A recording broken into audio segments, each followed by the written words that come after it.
Psicología Social, Unidad Didáctica 6, la satisfacción laboral y la productividad. Entender el comportamiento organizacional nunca antes ha tenido tanta importancia como la actualidad, y un repaso de los cambios que operan en las organizaciones respaldará esta afirmación. Por ejemplo, la reestructuración de las empresas y la reducción de costos son factores de productividad.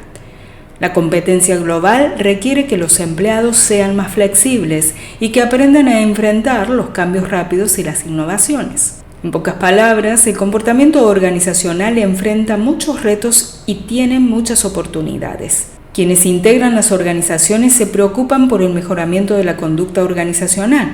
El directivo, el profesional, el oficinista, empleado u analista y el operario.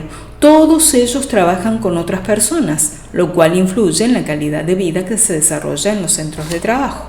En este contexto, los agentes, el management, que representan al sistema administrativo, quienes toman las decisiones, deben tratar de conocer las bases del comportamiento organizacional como medio para mejorar las relaciones entre las personas y la organización.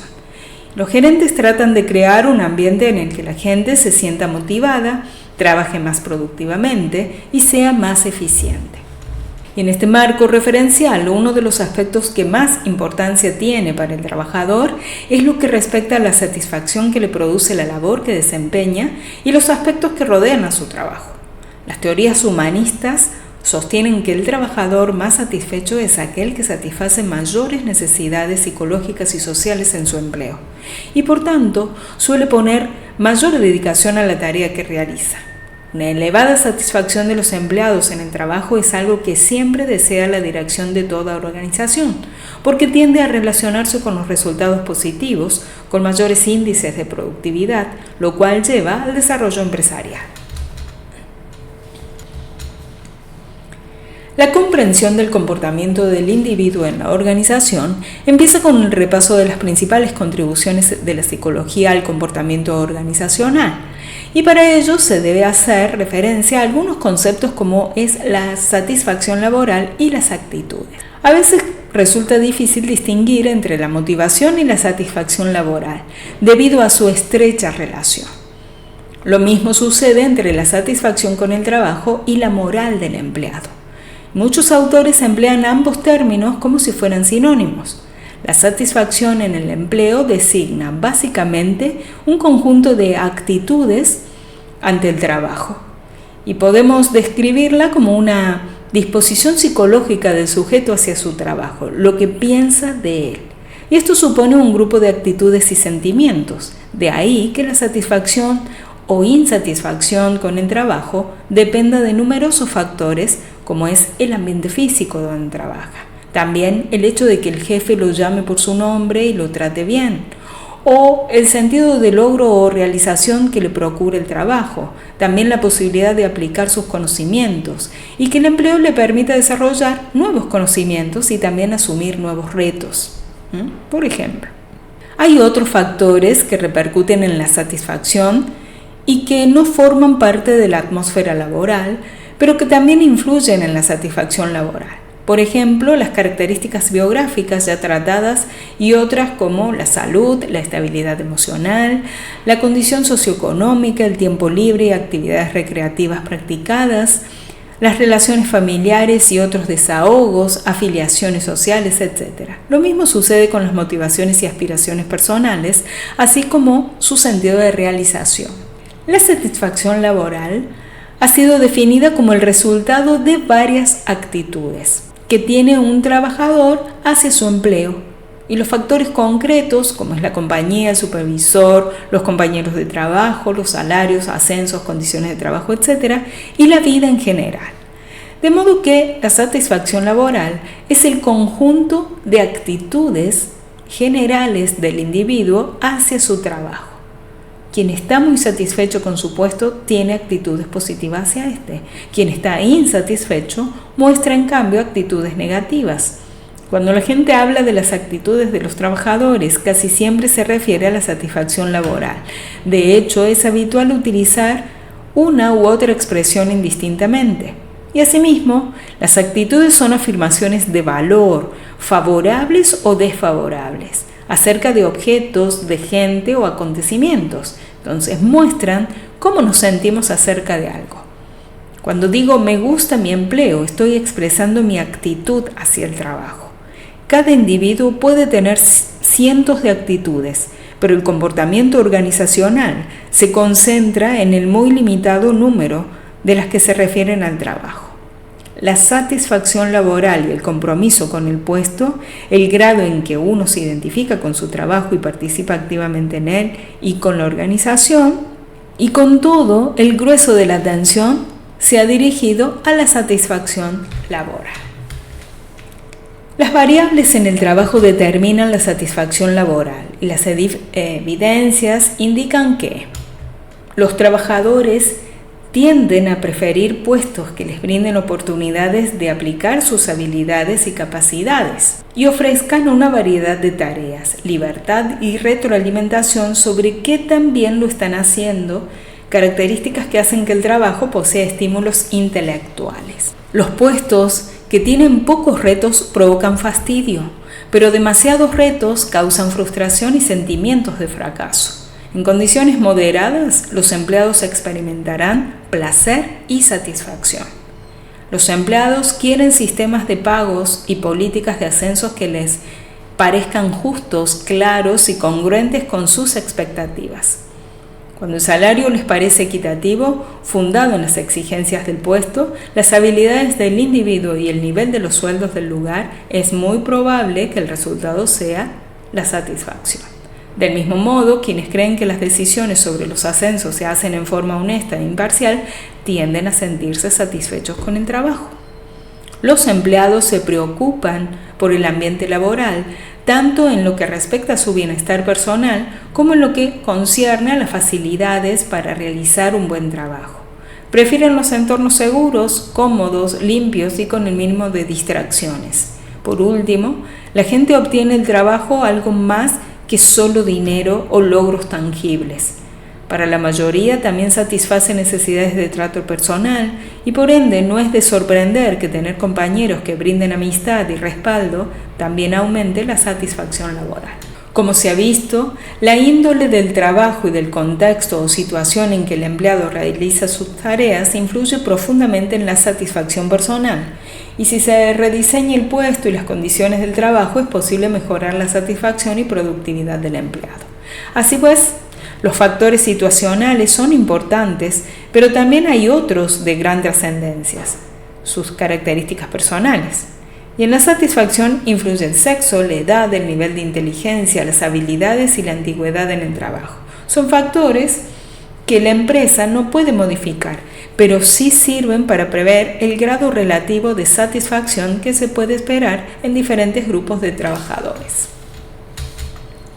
Pocos temas han atraído tanto interés de los estudiosos del comportamiento organizacional como la relación entre la satisfacción y productividad. La pregunta habitual es si los trabajadores satisfechos son más productivos que los insatisfechos. Se entiende que la productividad como la medida de qué tan bien funciona el sistema de operaciones o procedimientos de la organización. Es un indicador de la eficiencia y competitividad de la organización o de parte de ella. En las décadas de 1950 y 1960 hubo una serie de análisis que abarcaron docenas de estudios realizados para establecer la relación entre satisfacción y productividad. Y estos análisis no encontraron una relación consistente. Sin embargo, en la década de 1990, aunque los estudios distan mucho de ser claros, sí se pueden obtener algunos datos de la evidencia existente. Y las primeras teorías de la relación entre la satisfacción y el rendimiento quedan resumidas en esencia en la afirmación de que un trabajador contento es un trabajador productivo.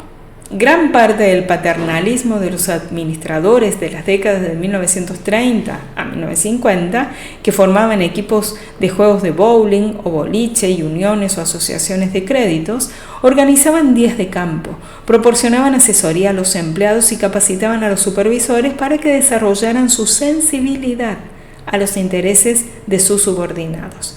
Pretendían que los trabajadores estuvieran contentos. Sin embargo, Creer en la tesis del trabajador contento tenía más bases de ilusiones vanas que en pruebas sólidas, y el análisis minucioso de las investigaciones indicadas decían que, en el supuesto de que exista una relación positiva entre la satisfacción y la productividad, la correlación suele ser baja.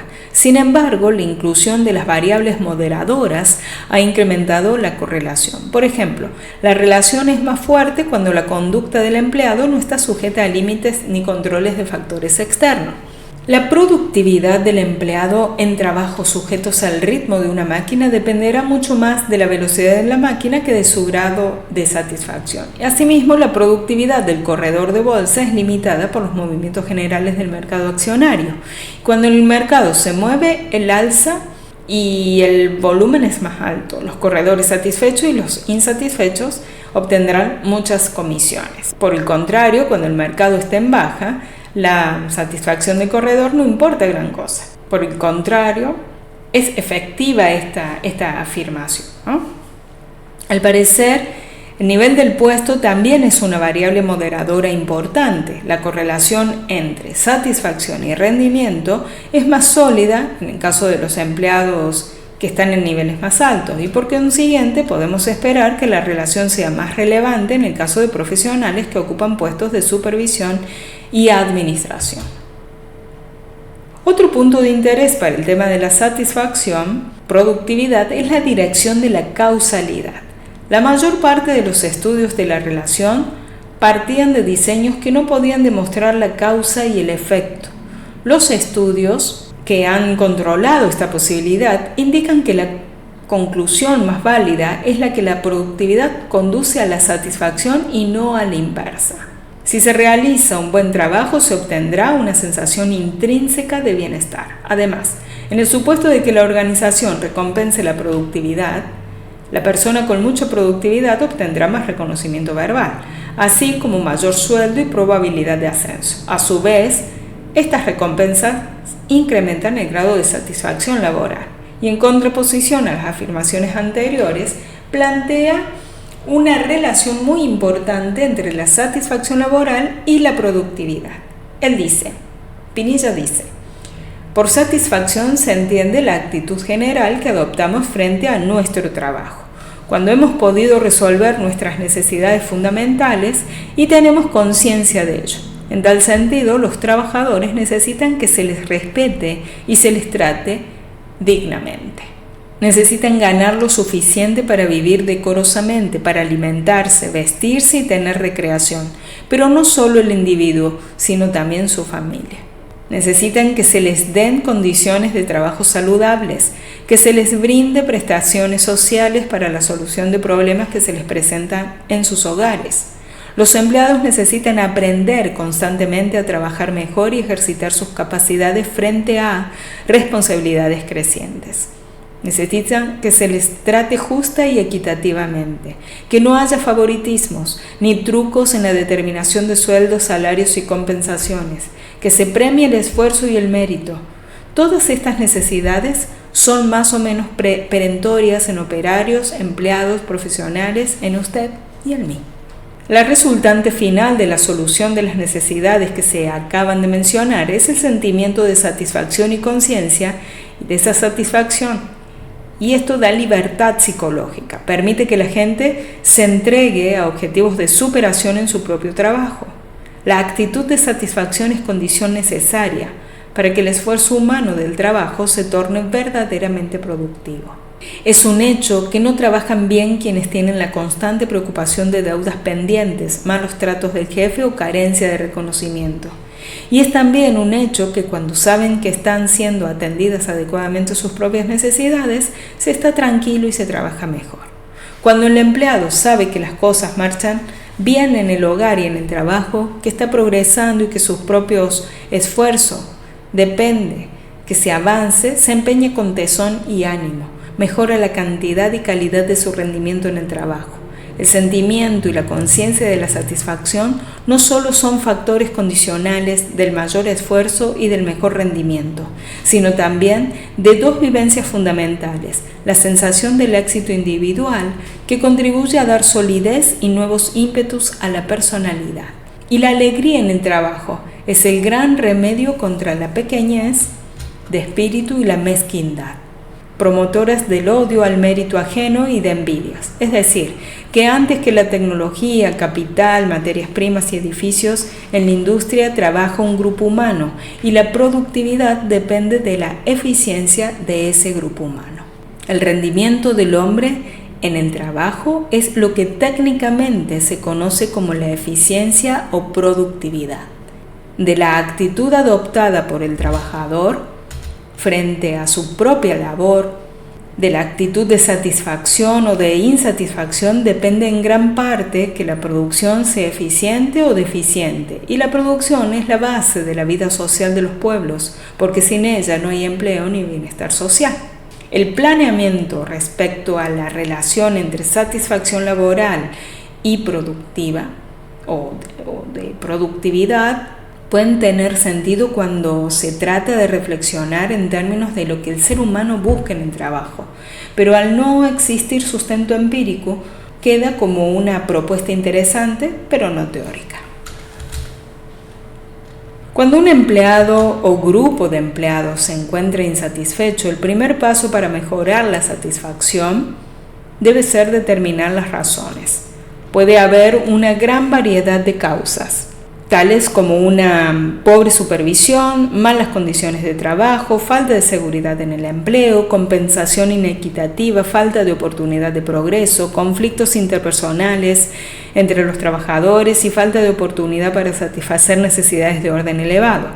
Y para los empleados que desean desempeñarse bien en sus trabajos, la insatisfacción puede deberse a restricciones y demoras innecesarias, provisiones inadecuadas a equipos defectuosos, etc. En el caso de los ejecutivos, el management o los gerentes, la insatisfacción puede resultar de una insuficiente autoridad para tratar sus problemas y llevar a cabo sus responsabilidades. No siempre es fácil descubrir la causa de la insatisfacción del empleado. Los empleados pueden quejarse o presentar sus agravios acerca de un aspecto del trabajo, cuando en realidad es algo distinto lo que les molesta. Por ejemplo, pueden quejarse acerca de las condiciones de trabajo o la comida en la cafetería, cuando el problema en realidad es de una supervisión desconsiderada. Los empleados pueden resistirse a revelar sus quejas reales si temen se ejerzan represalias por sus críticas. Y cuando la insatisfacción se encuentra bien extendida entre los empleados, el uso de cuestionarios anónimos es un buen método para descubrir las razones, aunque aún ese método puede fracasar si los empleados son muy suspicaces. El método de la asesoría no directiva es efectivo algunas veces para el manejo de un empleado individual que se encuentra a disgusto respecto a alguna otra cosa, ¿no? Aquí es importante descubrir si el empleado está insatisfecho con algún aspecto del trabajo o tiene algún problema personal no relacionado directamente con el empleo. El supervisor debe tratar inicialmente de conseguir que el empleado o la empleada hablen acerca de lo que les está molestando. Debe ser cuidadoso para evitar hacer un diagnóstico o sugerir soluciones en ese momento, puesto que el empleado puede percibir esto como una crítica. Y en lugar de ello, el supervisor debe animar al empleado para que diagnostique el problema y presente algunas soluciones. Este enfoque no directivo evita que el empleado se ponga a la defensiva, permite reducir su tensión, dejándole hablar de sus problemas, y aumenta su autoestima, permitiéndole desarrollar sus propios remedios. No obstante, si el problema comprende a otros empleados o la solución requiere de cambios significativos en el puesto, el supervisor puede tomar un papel más activo en planear cómo tratar con el problema después de que el empleado ha tenido una oportunidad de hacer el diagnóstico inicial. Y finalmente, es importante recordar que existen ciertas clases de problemas psicológicos en los cuales los supervisores no están entrenados. Cuando sea este el caso, el empleado debe ser referido a un consejero profesional, y es de capital importancia y responsabilidad de la dirección de las industrias y de los supervisores a todo nivel investigar el estado de satisfacción o insatisfacción que prevalece en un centro de trabajo.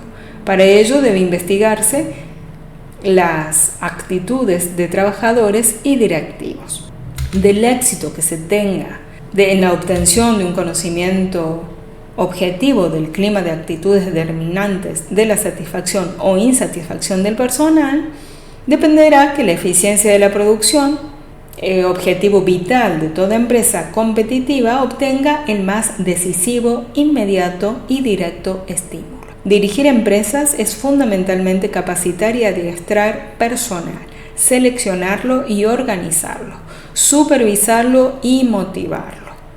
Nada de esto se logra sin un conocimiento concreto del hombre y su conducta, del trabajador y del medio ambiente en que vive y en el que labora. Para conducir personal y administrar empresas es menester conocer con profundidad los aspectos más reveladores de la conducta humana, los motivos que le impulsan a actuar en un sentido o en otro, las actitudes que predeterminan estos motivos, también las opiniones, las ideas e incluso prejuicios. Y es importante obtener no solamente que las condiciones en que se desarrolla el trabajo propicien la satisfacción personal, sino que el personal sienta, experimente o viva dicha satisfacción. Como se aprecia, el enfoque humanista es interesante y plantea la posibilidad de ubicarse en la perspectiva de los trabajadores y experimentar lo que sienten ante determinadas condiciones de trabajo favorables o desfavorables y el modo en que tales condiciones pueden favorecer u obstaculizar el rendimiento laboral. Los empleados expresan su insatisfacción de diferentes maneras. Por ejemplo, podrían quejarse, también insubordinarse o tomar bienes de la empresa o evadir parte de sus responsabilidades. Y hay 4 respuestas. Una es el abandono. La insatisfacción expresada mediante la conducta orientada a irse incluye la búsqueda de otro empleo y renuncia. La expresión. La insatisfacción expresada por intentos activos y constructivos por mejorar la situación implica sugerir mejoras o analizar los problemas con supervisores, ¿sí? Expresarlas. La lealtad, expresada mediante una espera pasiva y optimista para que la situación mejore, incluye defender a la organización ante críticas externas y confiar en que la administración hará lo más conveniente. Y otra de las respuestas es la negligencia. Implica actitudes pasivas que permiten que la situación empeore, incluye ausentismo y mermas de esfuerzos y aumentos de errores, etc. Existe una serie de teorías planteadas por la psicología para tratar de explicar y predecir el comportamiento productivo. Por ejemplo, ¿qué tipo de personas tendrán más éxito en ciertos tipos de trabajo? ¿Pueden que las personas puedan aprender a ser más eficientes? ¿Existen factores de motivación a los que pueda recurrirse para mejorar la productividad? ¿O son más efectivos ciertos tipos de incentivos para otros en lo referente a cumplir metas de productividad? Muchos psicólogos han desarrollado sus propias teorías para responder a los interrogantes y las teorías son muy variadas y discutidas, pero por cierto ayudan a entender y explicar este fenómeno psicológico tan complejo. Y vamos a nombrar algunas de estas teorías, por ejemplo, la teoría de la satisfacción de Herzberg, la teoría de las necesidades de McClelland, de la equidad, de la expectativa de Fromm, la teoría de la fijación de metas y la teoría de la satisfacción laboral y las características del puesto de trabajo. Las teorías expuestas, las que hemos nombrado anteriormente, tienen enfoques interesantes y bastante novedosos. Sin embargo, no existe una teoría que explique en toda su complejidad lo que hace a la gente productiva, que formule pautas para motivar al personal hacia el mayor rendimiento. No obstante, la mejor alternativa puede ser la combinación de algunos de los lineamientos abordados. Por ejemplo, la base de toda actitud favorable tiene que ver con el percibir una situación equitativa, ser tratados con justicia o en todo caso tener los mismos beneficios, oportunidades, posibilidades y limitaciones que nuestros compañeros de trabajo. Lo contrario genera malestar y sentimientos que pueden explotar de diferentes modos, entre ellos el deficiente desempeño. Por otro lado, es importante que las personas sientan que se les retribuya con recompensas que sean importantes, con incentivos valiosos y que les sirvan para satisfacer sus necesidades y expectativas de diferente tipo, asumiendo que son individuos peculiares y diferentes entre sí. Asimismo, se debe tener en cuenta las metas en el sentido de comprometer al trabajador en la fijación de metas, que se comunique con claridad en qué consisten, que permitan asumir retos e informar al personal sobre su desempeño. Y todo ello redundará en personal más comprometido. Generalmente, los individuos se sienten mejor cuando saben exactamente lo que se espera de ellos y al tener la oportunidad de participar en las metas de trabajo. Otras teorías, como la de las expectativas, permiten a los expertos en recursos humanos tomar en cuenta la perspectiva del trabajador respecto a las exigencias establecidas por la organización y al valor que el empleado le puede dar a las recompensas ofrecidas, lo cual resulta de mucha utilidad, en el sentido de prestarle atención a las expectativas del trabajador y plantearse incentivos de diferente tipo que le orienten hacia la productividad. La teoría de las características del puesto ha permitido evaluar que la variedad, la identidad, el significado, la autonomía y la retroalimentación en el trabajo son factores valiosos para el empleado e influyen en su satisfacción. Asimismo, el conocer tales características permiten realizar algunos cambios o tomar decisiones para que exista mayor armonía entre la persona y su puesto de trabajo. En general, los diversos enfoques teóricos expuestos han sido objeto de muchos estudios y críticas. Algunas han demostrado tener un valor predictivo razonablemente elevado, otras han sucumbido en sus detractores y sin embargo brindan un enfoque interesante y original sobre lo que hace a la gente productiva. Pero, ¿qué implicancias prácticas pueden tener y cómo deberían aplicarlas aquellos interesados a motivar a sus empleados para la mayor productividad?